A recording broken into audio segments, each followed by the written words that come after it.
Isaiah 45. Chapter 45. I'll read it here. Isaiah 45.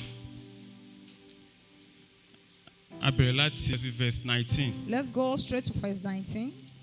Verse 19 and 20. Èmi kò sọ̀rọ̀ ní ìkọ̀kọ̀ ní ibi òkùnkùn ayé. Èmi kò wí fún irú ọmọ Jákọ́bù pé ẹ wá mi lásán. Èmi Olúwa ni ó sọ òdodo. Mo fi nǹkan wọ̀nyí tí ó tọ́ hàn. Kó ara yín jọ kí ẹ sì wá.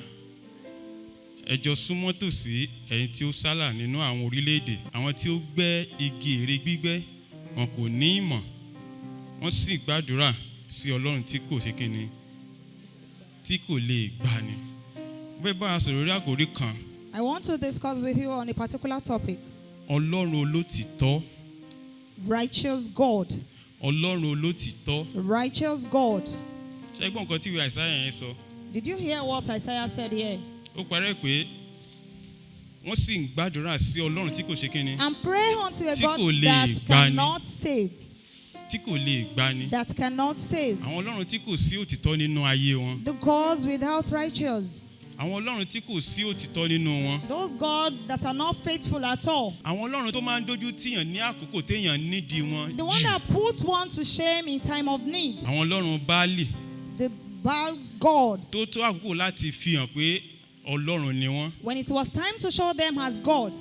Mo bá a sọ lórí Ọlọ́run olótìtọ́. I'm talking about a faithful God. Kí ni ìtumọ̀ òtítọ́? What is the meaning of Ẹni tí èèyàn faithfulness? lè sinmi lé. The one you can rely Tó on. lè gbẹ́kẹ̀lé. That you can put your trust in. Òun là ń sọ̀rọ̀ nípa rẹ̀. Is the one we are talking about. Tálẹ́ nìkan náà bí And kò who is ṣe that the Ọlọ́run. person if not God? Ẹ wo àkókò tá a wà yìí. Look at the time we are in. Ǹjẹ́ a rí olótìtọ́ èèyàn ní ayé mọ́? Is there any faithful person in the world again? Ǹjẹ́ ìránṣẹ́ Ọlọ́run jẹ́ olótìtọ́? Even is the minister of God the righteous? Ǹjẹ́ ọkọ jẹ́ olótìtọ́? Is husband righteous? Ǹjẹ́ aya jẹ́ olótìtọ́? Is wife righteous? Ǹjẹ́ ọmọ jẹ́ olótìtọ́? Even the children. Ǹjẹ́ àwọn olórí wa gan jẹ́ olótìtọ́? And her leaders, are they Táwa righteous? la lè gbẹ́kẹ̀lé. And who can we Ó ní mo rely ṣe ń bá wa on? sọ̀rọ̀ lórí Ọlọ́run And olótìtọ́. that is why I'm talking on Ó righteous nìkan la lè God. sinmi lé. Is the only one we can rely La on. lè The gbẹ́kẹ̀lé. one we can put our La trust lè kó in. gbogbo àníyàn wa lé The lórí. one we can put everything we have in mind onto. Òun la lè bá sọ̀rọ̀ ní kọ̀kọ̀. Is the one we can talk to in secret. Ó ní ò lè dojú tì wá. And will never put us to shame.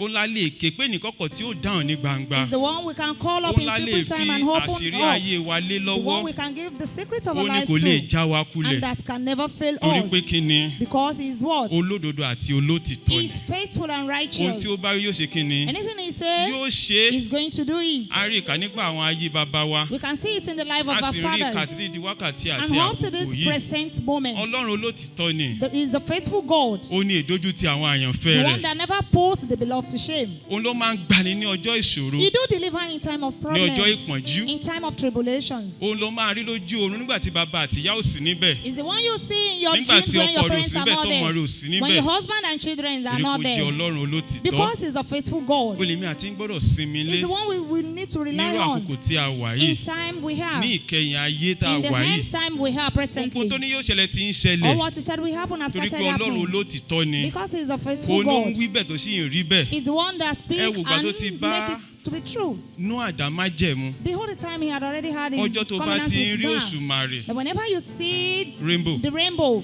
Ní ojú àwò ní ojú sánmọ̀. on the sky, Ìyẹn ń ṣe àpèjúwe májẹ̀mú tí mo bá ẹ dá. that symbolises the Wípé covenant mi I ò have ní with fi you. omi pa ayé That rẹ́. I will never destroy the heart with Májẹ̀mú water. yẹn ń fi ara hàn títí di wákàtí And àti the àkókò yìí. covenant is manifesting up to this Torí present pé ó moment. jẹ́ Ọlọ́run olótìtọ́. Because he's a faithful God. Kò lè sọ bẹ́ẹ̀ kọ́ sọ pé òun ò sọ bẹ́ẹ̀ He mọ́. can never speak and say he never said it again. Kì í wí kọ́ sọ pé òun ò wí. He cannot say and deny it. Òun ló sọ fún Maona ìyá Samsoni. He was the one Samson. that told Manoah, the parent of Samson, Àgàn ni ọ́.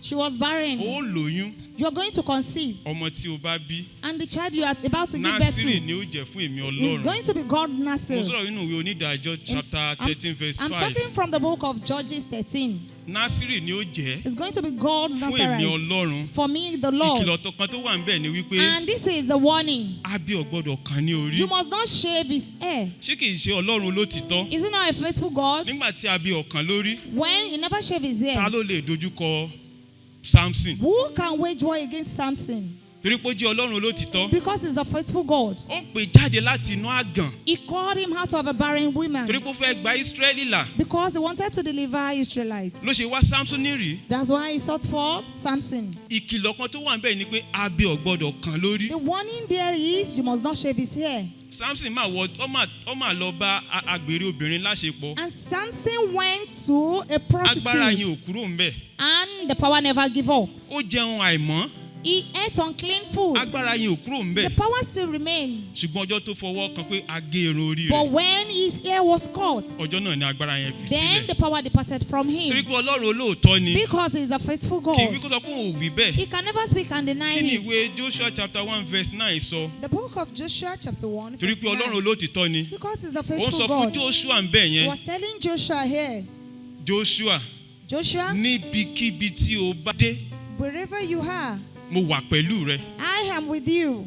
Ní ibikíbi tí o bá dé, Wherever thou mo wà goest, pẹ̀lú rẹ. I am with you. Ṣé kò wá pẹ̀lú Joshua? Is it not with Joshua? Torí pé Ọlọ́run olóòtítọ́ ni. Because he is a faithful God. Òun ló máa ń ṣèlérí He always tí promised yóò múṣẹ. and fulfill it. Ó sọ fún Joshua pé kí ni? He told Joshua Ní that what? ibikíbi tí o bá wà, Wherever you tí o are, bá lọ. wherever you go mo wà to, pẹ̀lú rẹ. I will be with you. Ṣùgbọ́n ọjọ́ tí Ákánì ọmọ Kámì mú ohun àìmọ́ wọnú àgọ́ But when Joshua. Achan brought unclean things to the tent of Joshua, Ọlọ́run dẹ́yìn. God returned back. Nípa òtítọ́ rẹ̀ ìdájọ́ rẹ̀ náà òtítọ́ náà tún ni. And even his judgment is Ó ní faithful. kò ní san ẹ̀bi fún ẹni tó ó ní kò ní fi ẹ̀bi tó bá gba Yorùbá yẹn kò ní san ibi fún ẹni tó ṣe rere. And he will never repay good with evil.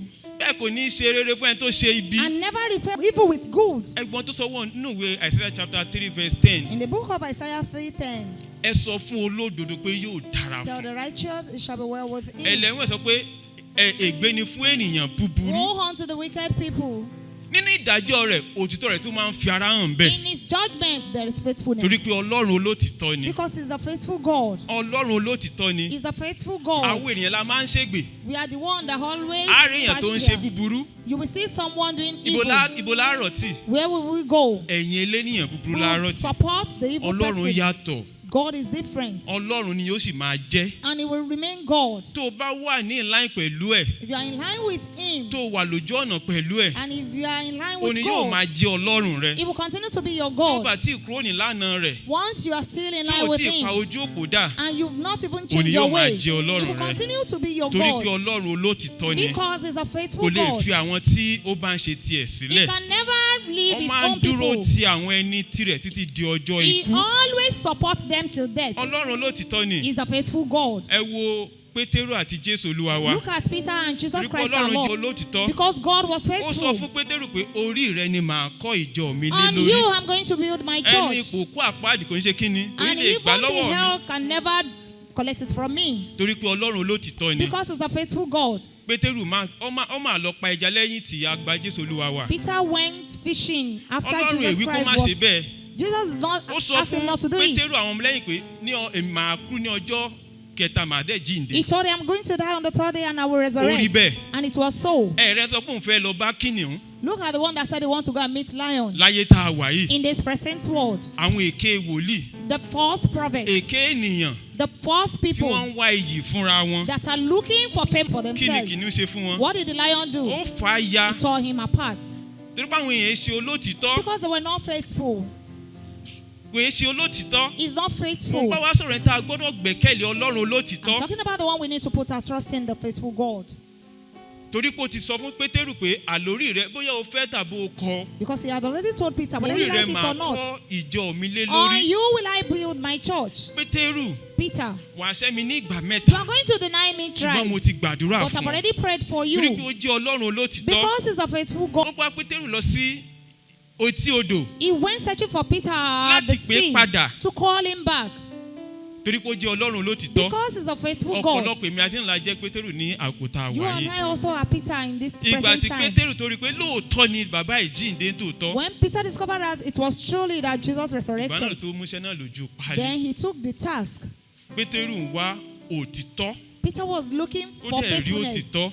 And he saw it. Mo bá sọ̀rọ̀ pa Ọlọ́run lótìtọ́. I'm discussing on Òun la the gbọ́dọ̀ faithful sùn God mọ́ ní àkókò that we yìí. need to draw near to this Ayé time tá a wà around. ní ayé tí ò fẹ́ òtítọ́ ni. And this present world did not Ayé want tí wọ́n faithfulness. kórìíra òtítọ́. They hate truthfulness. Ohun tó o bá fẹ́ ká. Whatsoever you want to reap, Ó ní o bẹ̀rẹ̀ sí ní gbìn sí ọ̀dọ̀ Ọlọ́run tàbí sí ọ̀dọ̀ ènìyàn. start planting it to God or to human beings. Torí tó o bá gbìn sí ọ̀dọ̀ rẹ̀ ló kà. Because you are going to reap whatsoever you plant to Kò ní him. fi ibi san eré. He is not going to repay evil with good. Bẹ́ẹ̀ ni kò ní san eré fún ìwọ oníbi. And he will never repay good with Torí pé evil. Ọlọ́run olótìtọ́ ni. Because he's a faithful God. Ẹ wò gbà tí àwọn dáadé àtọ́mì ti gbin ire. Imagine when our parents in the Lord have already Ẹ sown wò gbà tí wọ́n goodness kà. and see the time they are Ẹ̀yin reaping ènìyàn it. máa ń rò pé owó ni gbogbo nǹkan. You people think money is everything. Owó kìí ṣe gbogbo rẹ o. Everything is not about money. Tí kì í bá ṣe ya alágbájá. If not for Mommy Lagbaja, Báwo ni ayé mi ò bá ṣe rí how lénìí? would my life be today? Ó ju owó lọ. It's even more than money. Lágbájá ló gbà mí kúrò nínú nǹkan báyìí. It was this also person that delivered me from Ó this. ju owó lọ. It's more than money. Bẹ̀rẹ̀ sí ní gbin tó o fẹ́ ká. Start planting what you're about Tó to bá fẹ́ reap. kéèyàn rí ẹ̀rìn sí ọ. If you want people to Rí smile at ẹ̀rìn sí you, ènìyàn. smile at them. Tó bá fẹ́ kéèyàn wọ́ ọ wálé. If you want them to Wá visit ènìyàn you, lọ sí ilé. visit them. Tó bá fẹ́ kéèyàn káàánú nígbà tó o bá ń If you ṣàìsàn. want them to have pity on Bẹ̀rẹ̀ you sí when ní you are káàánú sick, àwọn tó ń ṣàìsàn start lọ́wọ́. pitying those that are Tó in bá fẹ́ kéèyàn sickness. ràn ọ́ lọ́wọ́ gbà tí o bá rí If you ìjákulẹ̀. want people to help you Bẹ̀rẹ̀ sí when ní you ran see ènìyàn failure, lọ́wọ́. start helping people Torí now. pé kí ni Because Ọlọ́run ló ti tọ́ ni. God is a faithful God. O ò lè bribe ẹ̀ You can never bribe him pẹ̀lú ohun tó rí o jẹ́. with whatsoever you have. Samsoni n tó wù rí ọ jẹ́. Whatsoever Samson was then. Ìwé mọ́ jẹ́ kó yọ pé ìgbà tí irun yẹn bẹ̀rẹ̀ sí ní wù díẹ̀ The díẹ̀. Bible said when the hair Ó started túmọ̀ sí growing pé tí little irun by yẹn ò bá little. wù díẹ̀ díẹ̀ agbára Samsoni ò ní padà. That means if the hair failed to grow, the power will not come back. Kò bá gbàdúrà tó bẹ́ẹ̀ kó gbàdúrà kó ké jù bẹ́ẹ̀ lọ. No matter how prayerful you might Tí be, irun yẹn ò bá ṣe kí ni? unless Tí the ó bá hair bẹ̀rẹ̀ sí ní ibẹ̀ lọ́lọ́run starts ṣètò to grow, agbára and rẹ̀ that sí. is where God put his power. Kí Samson wá ṣé lákòókò yẹn àárá àwọn tó ń dán rí ẹwà wá tá a During dán rí that lákòókò time, yìí. we have people that used to do low cuts. Kí ni Ọlọ́run bá wọ̀ sọ? What did God tell you? Kí ló ní kó o ṣe? What did he ask you to do? Ló ní kó o má fọwọ́ kàn. He said you must not touch this. Ibi ló ti bọ́ ọ sọ̀rọ̀. And where is he talking to Lẹ́nu you? iṣẹ́ rẹ ni. In your workplace, Ní ti ẹ̀mí ni. spiritually, Tó ń kọ́pí èèyàn. that you are looking after Yóò another ṣe person. ìdájọ́ fún ọ gẹ́gẹ́ bí ohun tó gbélé ọ He's lọ́wọ́. going to give you the judgment according to what he gave you. Hebrew chapter 1 verse 9. Ìwọ fẹ́ òdodo. Ìwọ kórìíra ẹ̀ṣẹ̀. Ọlọ́run rẹ fi òróró ayọ̀ yàn ọ́ ju àwọn ẹgbẹ́ rẹ lọ. Torí pé Ọlọ́run olódodo ni. Because he's a faithful God. Tó bá fẹ́ bá rìn wọ́n náà jẹ́ olódodo. If you want to work with him, you'll be Ó jẹ́ righteous. olótìtọ́. You'll be Ó faithful. jẹ́ ẹni ìràpadà. You will be saved. O ò lè fi inú méjì bá rìnrìn àjò. You cannot work with him with double A mind. lè tan ara wa, a lè tan We Ọlọ́run. can deceive ourselves, but not God. Bàbá mi kan máa ń pa òwe kan yẹn di kí wọ́n ládẹ́jọ́. The Canada used to give an Wọ́n adage. ní wọ́n máa ń pè pé o ò lè nawọ́ sí Ọlọ́run kọ́lọ́run nasẹ̀ sí ọ. You can never give out your hand to God Ṣùgbọ́n unless wọ́n ní you are ẹni expecting tó him to gbé give odó you wọnú his yẹ̀wù ẹ̀ He said someone that tó go ń gún in ọmọ with ọlọ́mọ ní mortar ọṣẹ. and pestle, Ó wà nínú ilé òun ṣe ibi. doing evil. Wọ́n wá béèrè question pé ta ló bẹ̀rù? And they said, Ènìyàn ni àbí Ọlọ́run? who did the person fear? Is Ṣé it God àgbẹ̀yàn or ló human bẹ̀rù? being? Torí pé táwọn èèyàn bá mú wọ́n á pa The person fear God, fear Tàbí human being for him not to be killed ẹ̀wọ̀n ayérayé. or for him not to be jailed. Kò bẹ̀rù He Ọlọ́run. never fear God. Kò bẹ̀rù He Ọlọ́run. never fear God. Ibo ni ojú Ọlọ́run ò tó? Where can't God see? Ibo ló ṣe ra rẹ mọ́tò rò pé ojú Ọlọ́run ò tó? Where did you hide yourself and think Èmi God àti iná cannot see jókòó you? tá à ń wojú mi bí ẹni tó born again tán We are pátápátá sitting yìí. here looking at me as if we are Ọlọ́run born rí ẹbí tó again. jókòó sí. God is watching you when you Ọlọ́run rí are ọkàn rẹ. sitting. He's watching your mind. They Wọ́n lọ bá went, Jésù they Olúwa wa. went to Jesus Christ our Lord. Àwọn ọmọ ẹ̀yìn rẹ̀ wọn ò fọ ọwọ́ kí wọ́n tó máa Your jẹun. disciples never washed their hand before eating. Jésù dá wọn lóhùn. Jesus answered them. Kì í ṣe ohun tí ń ti àti tá wọnú ní sọ ní di It's aláìmọ̀. not what go in through Bí kò house ṣe ohun that tí ń makes ti one àti to be kíni unclean, inú jáde. but what come out of mind. Ọlọ́run olótìtọ́ ni. He is a faithful God. Yóò san fún oníkálukú gẹ́gẹ́ bí iṣẹ́ ọwọ́ rẹ̀. He's going to pay you according to your work. Ó ti jẹ́ kó yé wa pé a ó rí ìpọ́njú. He made us to understand that we Ó are going jẹ́ to see ó ti problems. sòótọ́ fún wa, kò parọ́ fún wa. He told us the truth in Ó every yàtọ̀ life. fún àwọn tí wọ́n ní máa nìṣó kò sí wàhálà. It's quite different from Tí those ó that wà will dé tell you to ojú be ọ̀nà going, tó there is wà no bára rẹ̀ problem. ló fìfo. And you now find yourself empty. Ó ti jẹ́ kó mọ̀ pé ó rí ìpọ́njú, ó He rí made us ìṣòro. understand that there is going to be Ṣùgbọ́n kó o problems. dújú kó àwọn ti ṣẹ́gun ayé. But be happy, he has Ẹ̀gbọ́n kò tó already sọ́nù ìwé delivered 2 us. Peter chapter 2 yẹn. 2 Peter chapter 2. Ó ní ìdánwò yóò wà. He said there will be problems. Ṣùgbọ́n lè tó o lè gbà. But the one you can withstand. Alábùkún ni Ọlọ́run wa tó ti ṣètò àti yọ kúrò nínú ìdánwò náà. Blessed is our Lord our God that has already paved way to deliver us Òun out ni ó of the gbé ìdánwò problem. wá síwájú rẹ. He will bring problems to you Òun náà ni ó ṣe ọ̀nà àti yọ kúrò nínú and rẹ̀. we will pave the way out. Sàtánì ó gbé ìdánwò wá síwájú Satan rẹ. will bring problem to you Ọ̀sà wá sọ́dọ̀ Ọlọ́run láti wá yọ kúrò nínú ẹ̀ ni. and you will run to God to deliver you. Òun ló gbé ìdánwò wá síwájú Ábúráhámù. It was the one that brought problem before Abraham. Ábúráhámù, Abraham, ọmọ rẹ kan ṣoṣo, your only son, ẹyọ kan ṣoṣo. the only one. Ìdánwò tó lágbára ni. That was a great Òun ló gbé temptation. ìdánwò wá síwájú Jóòbù. He brought temptation towards Sátánì, Job. Satan, o rí àyànfẹ́ mi. can't you see my beloved? Ẹni tí ò bú mi rí. The one that never Ẹni accused tí ò me. kọ̀ mí rí. The one that never Ẹni tó neglects me. dúró mi tọkàn tó dúró tì mí The tọkàntọkàn. one that stayed with me wholeheartedly. Ṣé nǹkan ló ṣe ọ̀nà àbáyọ kúrò nínú ìdààmú yẹn? Was he not the one that paved way out of that problem? Fún ta ni? Fún For Ábúráhámù. who? For Abraham. Òun ló pèsè àgùntàn tí Ábúráhámù ló He lọ́jọ́ was the náà. one that provided ram that Òun ló replaced. pèsè ọ̀nà tí Jóòbù gbà yọ kúrò ń He bẹ̀. was the one that paved way for Job Kí paved lòun way là out of the kọjá problem. lákòókò tá a wà yìí? What are you passing through in this Tó fi present rò pé moment Ọlọ́run èé ṣe olótìtọ́ mọ́. that makes you to think God is not Tó rò faithful pé again? Ọlọ́run ti eléke ni. That you think God is Wípé deceitful? ọ̀nà ìgbàgbọ́ yóò tiẹ̀ ń tàn mí ni kò lè gbà That mí. he was even deceiving me in this way of life? Ìdánwò tó wá síwájú ẹ̀ ó fi fẹ́ sọ ọ́ di That alágbára ni. problem he brought to you want to make you Òun ló gbé powerful. wá síwájú ẹ̀ yóò mú ọ kúrò He nínú ẹ̀. was the one that brought it before you and will deliver you. Níwájú He òun. only wants you to stand firm Ọlọ́run in yóò rè mí him. àti yín May God lọ́wọ́. help you on high. Ọlọ́run yóò rè mí àti yín May God lọ́wọ́. help you on Ẹ ká high. tún ìgbàgbọ́ wa ṣe. Let's renew our Ẹ jẹ́ faith. ká pe ọkàn wa sí ọ̀dọ̀ rẹ̀. Let's come back our mind to Ẹ him. jẹ́ ká dúró nínú rẹ̀. Let's stand in him Torí pé Ọlọ́run olótìtọ́ ni. because he's a faithful God. Bí gbogbo ènìyàn bá ya aláìṣòótọ́, Even while he might be unfaithful, Ọlọ́run yóò dúró nínú ọ̀rọ̀ rẹ̀. the God will remain in his word. Ọlọ́run sọ wá nínú ìwé mọ́ pé ní He said ìgbà it in the ìkẹyìn Bible ìgbà that ewu it- yóò dé. In the end time, there is going to be problems. Ṣé ìgbà ìkẹyìn ò dé? Is there not Ṣé the end ìgbà time ewu now? ò dé? Dúró níwájú Ọlọ́run olótìtọ́ gbàgbọ́. Stand before God, the faithful God, and Dúró believe him. nínú rẹ̀. Stand in him. Má fara wí ẹnìkankan. Never compare yourself with anybody. Ṣé ilé ayé tá a jọ ń lé káàkiri Ṣé kọ́ ẹ̀? Ẹ̀yin ènìyàn mi, èwo gan ni ìwọ tó jókòó yìí fẹ́? Which one do you want as you are Ṣé sitting down? òtítọ́ ló fẹ́ ni àbí irọ́? Is it truth or lies? Wọ́n tún máa ń pa òwe kan, wọ́n ní ẹni tó bá ṣe oògùn òkìgbẹ́, He said the one that did, àdó máa lé ká ni.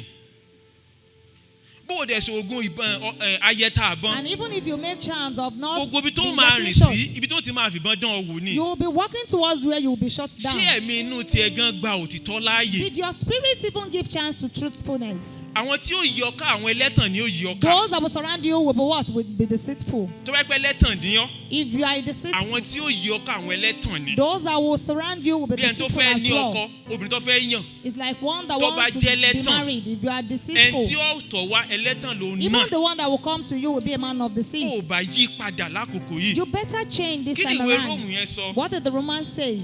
Romans chapter 12 verse 21. Romans 12:21. Ó ní má ṣe jẹ́ kí búburú ṣe kí ni kó ṣẹ́gun rẹ. Never allow evil to Ṣùgbọ́n overcome fi rere you, ṣẹ́gun búburú. but overcome evil with Ibi good. tó ti lè gbajàdùn Ọlọ́run nìyẹn. That is where you can only Mo bá enjoy sọ̀rọ̀ pé God. Ọlọ́run olótìtọ́. Talking about the faithful God. Nínú rẹ̀ ni ìbùkún àti ayọ̀ wà. In him we have blessings and Nínú gbogbo joy. tó dáwọ́ níbi iṣẹ́ níbi iléèwé tó wà. Wherever you are, Dúró ti Ọlọ́run olótìtọ́. stand firm with the faithful Ní God. ìparí. In conclusion, Ní ìparí. in conclusion, Ní ìparí. in conclusion, 2 Timothy chapter 2 Timothy kejì orí kejì verse 13. ẹsẹ̀ ìkẹtàlá.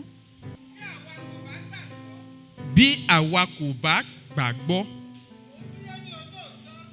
ó dúró ní olóòótọ́ o, kò lè ṣẹ́ ara rẹ̀. Bí mi ò bá gbàgbọ́, Even if I believe him not, kò yí Ọlọ́run padà. it never changed God. bí ayé yí padà tó yẹ pé òótọ́ sọ wọ́n. Even if the world is being changed, there is no truthfulness again. Ọlọ́run olóòótọ́ sì dúró síbẹ̀. The truthful God still remains. Bí ayé bá dìdàkudà. Even if the world being corruptible, Ọlọ́run sì dúró síbẹ̀. God remains faithful. Ìyẹn ló ń béèrè lọ́wọ́ èmi àti And that yín. is what he is asking you and Ẹ̀yin ará I, mi nínú Olúwa. my brethren. Bàbá àti ìyá tó wà níbí. Father, mother here, Àwọn ọ̀dọ́ tá a wà níbí. we youths around, Bí ayé bá dìdàkudà. even if the world has turned to Ẹ another jẹ́ ká thing, jẹ́ ọ̀kan lára àwọn tí yóò dúró ti òtítọ́ rẹ̀. let's try to be among those that will Tí kò ní stand firm in his dídàkudà. faithfulness and not corruptible. Nóà ni mo rí ní olóòótọ́. I found Noah as righteous. Ìyẹn ní ìran àkókò yẹn. In the generation of that time, Ọlọ́run wá olóòótọ́ ènìyàn. God is looking for a righteous person. Gbogbo yín lẹ̀ ń wá rànwọ́. You are all looking for help. Ọ̀pọ̀lọpọ̀ ń wá ìrànlọ́wọ́. Many are looking for help Lọ́wọ́ ènìyàn. from human Lọ́wọ́ beings, ìjọba. from the Lọ́wọ́ government, ìjọ Ọlọ́run. from the church of Ìjọ God. olóòótọ́ ni ọ́. Are you faithful? Nítòótọ́ ló ń wá ìrànlọ́wọ́. Though you are searching for help, Ìjọ olóòótọ́ ni ìwọ tó ń wá are you ìrànlọ́wọ́. also faithful? Nóà ni mo rí ní olóòótọ́ nínú ìran yìí. Only Noah I found Tí Ọlọ́run righteous. bá wo ọkàn rẹ. If God should search your heart, Ìjọ olóòótọ́ ènìyàn ni ọ́. are you a faithful Ìjà a lè person? gbẹ́mìí lé ọ. Can you be relied Ìjà a on? lè fọkàn sí ọ. Can you be relied Ìjà a on? lè kó gbogbo ìṣúra ayé lé ọ lọ́wọ́. Can we ever trust you with the Ìjọ treasures of this olóòótọ́. earth? Are you faithful? Ọkùnrin tó wà níbi ìjọ olóòótọ́ sí ìyàwó ẹ̀. Men present, are you faithful Àwọn to your ayáta àwọn wife? ìjà olóòótọ́ sí ọkọ Life wa. of Tó bá God fẹ́ to bá Ọlọ́run ourselves. olóòótọ́ rìn. If you want to sojourn with Ó the jẹ́ faithful God, olóòótọ́. you will be faithful. Bí wọ́n ò bá jẹ́ olóòótọ́. If you are not Kò faithful, túmọ̀ sí pé Ọlọ́run èṣe olóòótọ́. it doesn't turn God to Ó unfaithful ní God. 2 Timothy chapter 2 verse 13 yẹn sọ And fún wa. that is what the Torí second pé Timothy kò was lè telling ṣe us. ara rẹ̀. Because he can Kò never deny lè lower himself. standard ẹ̀ because of you. He can never lower his standard because of you and I. Torí pé wò èṣe olóòótọ́. Because you are not Yóò wá lóun wá faithful. fẹ́ mú rẹ wá sí level tí wọ́n wà. We now bring No. God down to unfaithfulness. No. Never. Ìwọ ni kó o jó lóòótọ́. You are the one that's supposed Ó to be ní bí faithful. ayé àti ọ̀run bá ń kọjá lọ. Even if the heaven and earth should pass, Ọ̀rọ̀ òun kò ní ṣe kí ni. none of my Kò ní lọ word láìṣẹ. will go home fulfilled. Ẹ jẹ́ ká yí padà. Let's turn a new Nínú leaf. àgùntàn tó jẹ́ ìgbẹ̀yìn ayé. In this present Christ time, at ti the same dé tán. time, Christ has come Ẹ jẹ́ already. ká múra sílẹ̀. Let's prepare. Àwọn olóòótọ́ ní bọ̀wọ̀ àkó. He's coming to Torí take pé Ọlọ́run the olóòótọ́ faithful God ni. because he's Ìwọ náà tí faithful. wọ́n náà bá nílé iṣẹ́. You also, if you tó fẹ́ have ṣe interview a fún firm yàn. and you want to Bóyá do òun wá interview, accountant. but then you're looking for a Ta ló accountant, máa wá? who will you be looking Ẹ tó for? lè fọkàn tán. The one you can rely Ẹ on. olóòótọ́ ènìyàn. A faithful Ìwọ wà person. fẹ́ jẹ́ olóòótọ́ And sí you Ọlọ́run. don't Ó sì want to be fẹ́ rí ohun faithful. lágbà And níwájú you want to rẹ̀. receive great Ẹ jẹ́ ká things. ṣe àtúnṣe. We need to amend our Ọlọ́run ways. yóò ràn wá May lọ́wọ́. God help Ẹ us. ká tẹrí wa bá. Let's bow our head. Ẹ ká sọ fún Tell Ọlọ́run. it to God. Olúwa bá mi sọ̀rọ̀. Lord, speak to me. Fi àṣírí ayé mi hàn mí. Show me the secret of my Gbogbo ọ̀nà life. tí mi ti ṣe olóòótọ́ In níwájú all rẹ̀. areas I remain unfaithful Kí lè bá before ṣe you. àtúnṣe. For me to amend my Fi àṣírí ways. ayé mi hàn mí. Father, show me the secret Ẹ of jẹ́ ká my máa life. gbàdúrà Let's yẹn.